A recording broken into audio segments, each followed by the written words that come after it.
With me is Austria's Labour Minister. He's here in Delhi and had many conversations as well. So, in Delhi, what were the conversations like with many of your counterparts?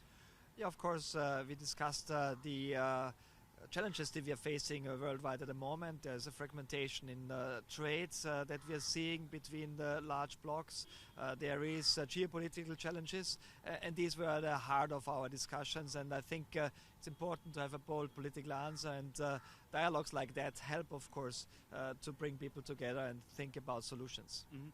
So, when it comes to you being the Labour Minister, one of the focus has been mobility pacts, and India has been emphasizing on what kind of conversations are there when it comes to India and Austria.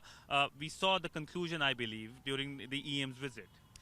Indeed, it's the case that labor mobility plays a large role, and for Austria, it's an aging society in Austria.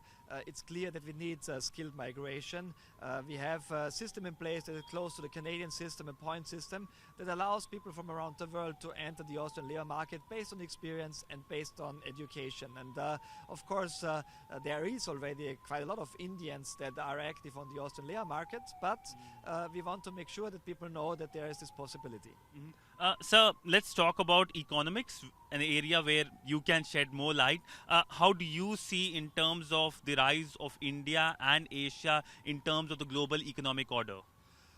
I think this is a chance that we have to seize, and I welcome the negotiations that are going on between the European Union, Austria as member of the European Union, and India on a free trade agreement. I think when we look at the volume of trade, the momentum is good. It increased over time, over the last couple of years, but there's untapped potential that a trade agreement could actually unlock. And this is one of the issues that I have been discussing with my colleagues here and will discuss in the future.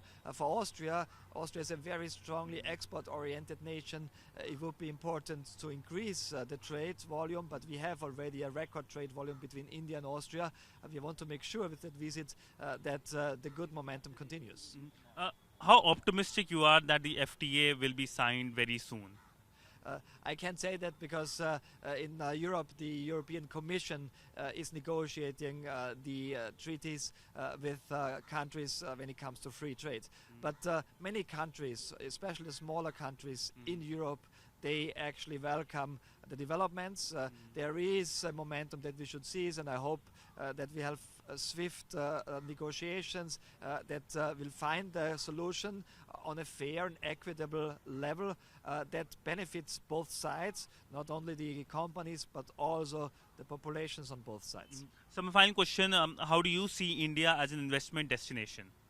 For Austria as a very attractive investment destination, we have seen lots of investments coming in. We have also seen investments coming to Austria from India, which we also welcome. But I think that there is, again, untapped potential. But I think both sides profit from also an investment component in the EU-India negotiations. You probably know we are discussing also an investment component in these negotiations. Well, on that note, thank you so much, sir, for speaking to WION. Thank you.